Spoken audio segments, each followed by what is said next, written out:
Hello friends, welcome back to my channel. हम पढ़ रहे थे दिल्ली सल्तनत के साथ संबंध। हमने पहला पार्ट पढ़ लिया था जिसमें मेवाड़ के राजा जयद्रथ सिंह, तेज सिंह, रावल रतन सिंह आदि पढ़े थे। अब पढ़ते हैं राणा हम्मीर, जिनका कार्यकाल है 1326 से 1364 ईस्वी। मेवाड़ का उद्धारक कहा जाता है। रतन सिंह के चित्तौड़ के घेरे के समय वीरगति को प्राप्त होने के कारण समूची रावल शाखा भी समाप्त हो गई थी। जैसा कि हमने देखा कि चित्तौड़ खिजर खां को सुपुर्द कर दिया गया था, पर जल्द ही इसका प्रशासन मालदेव सोनगरा को सौंप दिया गया। किंतु 1316 में अलाउद्दीन खिलजी की मृत्यु के बाद जब दिल्ली की सत्ता कमजोर होने लगी तो गोहिल के ही वंशज हमीर सिसोदिया ने 1326 में चित्तौड़ पर पुनः गोहिलों की सत्ता स्थापित की और इसके साथ ही अब मेवाड़ के शासक सिसोदिया कहलाने लगे थे। जब गोहिलों की शाखा स्थापित हो गई तो चित्तौड़ पर अब इनको शासक, ये अब मेवाड़ के जो शासक थे अब सिसोदिया कहलाने लगे थे। हम्मीर का दादा लक्ष्मण सिंह सिसोदा जागीरदार था। उसने अपने समस्त पुत्रों के साथ, जिसमें हम्मीर का पिता अरी सिंह भी था, अलाउद्दीन के विरुद्ध 1303 में लड़ते हुए वीरगति को प्राप्त हो गए थे। हम्मीर सिसोदिया को कुंभलगढ़ शिलालेख में विषम घाटी पंचानन की संज्ञा दी गई है। विषम घाटी पंचानन का अर्थ है विकट आक्रमणों में सिंह के सदृश, और किसमें कहा गया है? कुंभलगढ़ शिलालेख में। इस प्रकार हम्मीर मेवाड़ पर राजपूतों की सत्ता को पुनः स्थापित करने में सफल रहा। डॉक्टर खोजा हम्मीर सिसोदिया द्वारा दिल्ली के सुल्तान मोहम्मद तुगलक को सिगोली के युद्ध में पराजित करने का उल्लेख करते हैं। हम्मीर सिसोदिया के पश्चात राणा क्षेत्र सिंह, इससे हम्मीर सिसोदिया के बाद राणा क्षेत्र सिंह, राणा लाखा, राणा मोकल, राणा कुंभा और महत्वपूर्ण शासक। किंतु इसके समय में दिल्ली सल्तनत एवं मेवाड़ के मध्य में कोई महत्वपूर्ण घटना नहीं घटित हुई थी। अब देखते हैं दिल्ली सल्तनत और राणा सांगा, जिसका कार्यकाल है 1509 से 1528। और राणा का समकालीन दिल्ली का सुल्तान कौन था? इब्राहिम लोदी था। और दिल्ली सुल्तान इब्राहिम लोदी एवं राणा सांगा के मध्य दो युद्ध हुए थे। एक तो खातौली का युद्ध 1517 में। इस युद्ध में महाराणा सांगा ने इब्राहिम लोदी को पराजित किया था। अमरकांबे वंशावली के अनुसार इस युद्ध में राणा सांगा ने लोदी के एक शहजादे को बंदी बना दिया था, जिसे कुछ दंड देकर छोड़ दिया गया। इस युद्ध में राणा सांगा ने अपना बायां हाथ खो दिया और तीर लगने के कारण एक पैर भी राणा सांगा का खराब हो गया था। यही कारण है कि कर्नल जेम्स टॉर्टन सांगा को सैनिकों का भग्नावशेष कहते। इस युद्ध में विजय के परिणाम स्वरूप राजपूताना में ही नहीं वर्ण संपूर्ण उत्तरी भारत में राणा सांगा की दाग जम गई थी। बाड़ी का दूसरा युद्ध हुआ। बाड़ी का युद्ध दिल्ली सल्तनत के साथ राणा सांगा का बाड़ी का युद्ध 1518 में हुआ था। दूसरे वर्ष सुल्तान ने मियां हुसैन और फरमुली तथा मियां माखन के साथ एक बड़ी सेना राणा सांगा के विरुद्ध पहली पराजय का बदला लेने हेतु भेजा था, परंतु महाराणा सांगा ने धौलपुर के पास बाड़ी नामक स्थान पर 1528 में इब्राहिम लोदी के सेनानायकों को पराजित कर दिया था। अब देखते हैं दिल्ली सल्तनत व रणथंभौर का संबंध।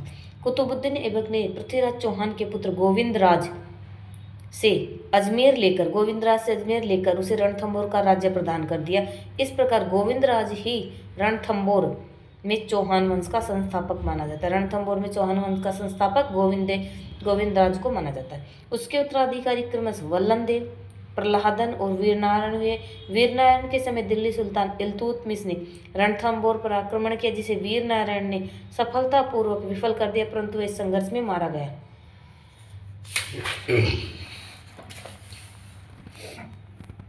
वीरनारायण के बाद शासक वाघभट बना। वाघभट के समय रजिया सुल्तान ने मलिक कुतुबुद्दीन व हसन गोरी के नेतृत्व में रणथंभौर पर आक्रमण किया।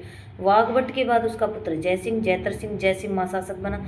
जयसिम्हा ने अपने शासनकाल में अपने पुत्र हम्मीर देव को रणथंभौर का शासक बना दिया। हम्मीर देव चौहान 1282 से 1301 ईस्वी। हम्मीर जयद्रथ सिंह का ज्येष्ठ पुत्र नहीं वरन तीसरा पुत्र था। उसकी योग्यता से प्रभावित होकर जयद्रथ सिंह ने उसे अपना उत्तराधिकारी बनाया था। जयद्रथ सिंह का पुत्र हम्मीर पुत्र तो उसे तीसरा पुत्र था, छोटा पुत्र था, लेकिन उसकी योग्यता को देखकर ही जयद्रथ सिंह ने हम्मीर को उत्तराधिकारी बनाया था। हम्मीर की दिग्विजय नीति। राणा हम्मीर देव चौहान ने दिग्विजय की नीति अपनाई। उसने समस्त उत्तर पश्चिम के राजपूत शासकों को जीता। हम्मीर ने सर्वप्रथम भीमरस के शासक अर्जुन को हराया तथा मांडलगढ़ से कर वसूला। यहाँ से दक्षिण की ओर बढ़कर हम्मीर ने परमार शासक भोज को हराया। इसके बाद चित्तौड़ पर चित्तौड़, आबू, काठियावाड़, पुष्कर, चंपा होते हुए स्वदेश लौटा। त्रिभुवनगिरी के शासक ने भी हम्मीर की अधीनता स्वीकार की। इस विजय अभियान से लौटने के बाद हम्मीर ने कोटि यजन, यानी यह भी एक यज्ञ है, जैसे अश्वमेध यज्ञ होता है वैसा ही यज्ञ का आयोजन करवाया और राजपुरोहित विश्वरूप था। हम्मीर के समकालीन दिल्ली का सुल्तान जलालुद्दीन खिलजी था।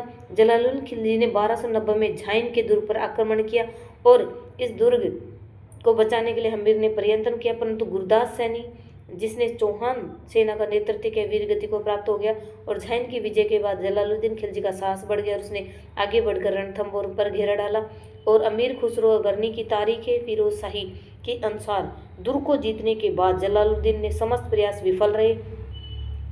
अंत में सुल्तान ने दुर्ग की घेराबंदी उठाने तथा वापस लौट चलने का आदेश दिया, लेकिन सुल्तान जलालुद्दीन ने कहा कि ऐसे 10 दुर्गों को मैं एक मुसलमान के बाल के बराबर महत्व नहीं देता। जो ही सुल्तान की सेना लौट गई, अमीर ने जैन पर पुनः अपना अधिकार स्थापित कर लिया। बरनी के अनुसार 1292 में सुल्तान ने एक बार फिर रणथंभौर पर आक्रमण करने का प्रयास किया, किंतु इस बार तो उसे झाइन में ही इतने जबरदस्त विरोध का सामना करना पड़ा कि मुस्लिम सेना को खाली हाथ वापस लौटना पड़ा। जलालुद्दीन के अभियानों का वर्णन अमीर खुसरो ने मिफ्ता उल फुतूह में किया है। जलालुद्दीन ने जो अभियान करे थे, आक्रमण करे थे, उनका अमीर खुसरो ने किस में उल्लेख किया है? मिफ्ता उल फुतूह में किया है। बरनी के द्वारा लिखित तारीख फिरोज शाही में भी सुल्तान की सफलताओं का उल्लेख किया है। अब पढ़ते हैं हम्मीर और अलाउद्दीन खिलजी। जलालुद्दीन की हत्या करके अलाउद्दीन खिलजी दिल्ली का अगला सुल्तान बना। इसके व हम्मीर के मध्य भी संघर्ष हुआ। बरनी के संघर्ष का एक कारण तो यह था कि हम्मीर ने राज कर देना बंद कर दिया था और दूसरा यह था कि इसने मंगोल विद्रोहियों को आश्रय दे रखा था। ये मंगोल विद्रोही मोहम्मद शाह और केहब्रू के नेतृत्व में जालोर से गुजरात अभियान के बाद उलुग खां और नुसरत खां के खेमे में भागकर हम्मीर की शरण में आ गए थे। उलुग खां और नुसरत खां गुजरात अभियान के बाद कहाँ आ गए थे? हम्मीर की शरण में आ गए थे। हम्मीर ने मोहम्मद शाह को जगाना की जागीर दी थी और जब ये विद्रोही हम्मीर के दरबार में चले गए तो अलाउद्दीन ने उसे विद्रोहियों को लौटा देने को लिखा। हम्मीर ने इसे लौटा देने अपनी मान और वंश मर्यादा के विरुद्ध समझा और युद्ध के लिए तैयार हो गया। हम्मीर हट के अनुसार इस युद्ध का दूसरा कारण था मोहम्मद शाह को सुल्तान की बेगम चिमना से प्यार हो गया था और मोहम्मद शाह एवं बेगम दोनों मिलकर अलाउद्दीन को समाप्त करना चाहते थे। जब अलाउद्दीन को इस बात का पता चला तो मोहम्मद शाह भागकर हम्मीर की शरण में चला गया और हम्मीर महाकाव्य के अनुसार जब हम्मीर ने मंगोलों को लौटाने के संबंध में कोरा जवाब दिया तो अलाउद्दीन ने 1299 ईस्वी में उलुग खां, अलप खां और वजीर नुसरत खां के नेतृत्व में एक बहुत बड़ी सेना रणथंभौर विजय के लिए भेजी। इस सेना ने रणथंभौर की कुंजी कहे जाने वाले दुर्ग झाइन दुर्ग पर अधिकार कर लिया। रणथंभौर दुर्ग की कुंजी कैसे कहते हैं? झाइन दुर्ग को। हम्मीर महाकाव्य में लिखा है कि हम्मीर इस समय कोटि यज्ञ समाप्त कर मुनि व्रत में व्यस्त था। इस कारण स्वयं न जाकर हम्मीर ने अपने 2 सेनापति भीम सिंह और धर्म सिंह को शत्रु का मुकाबला करने के लिए भेजा और चौहान सेना ने बनास के किनारे शत्रुओं से मुकाबला किया और हम्मीर की विजय हुई। वापस लौटते समय धर्म सिंह की सेना आगे चल रही थी तो भीम सिंह की टुकड़ी पीछे चल रही थी। खिलजी की एक सेना अलप खां के नेतृत्व में पहाड़ियों में छिपी हुई थी।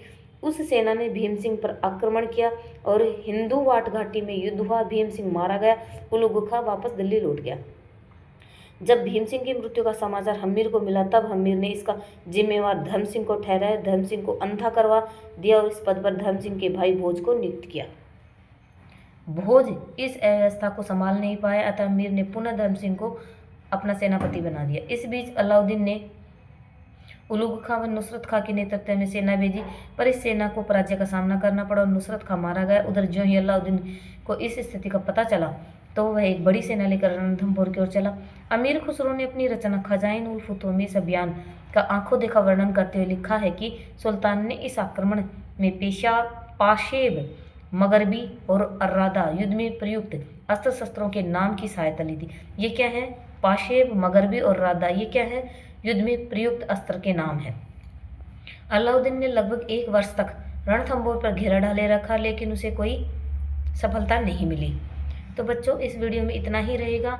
अगर आपको वीडियो पसंद आता है तो वीडियो को लाइक से सब्सक्राइब ज़रूर करें। नेक्स्ट पार्ट इसी का अगले वीडियो में पढ़ेंगे हम। और लाइक से सब्सक्राइब ज़रूर करें और कमेंट करना तो बिल्कुल भी ना भूलें। अगर आपको पसंद आती है तो शेयर करें और वीडियो देखने के लिए आपका बहुत बहुत धन्यवाद।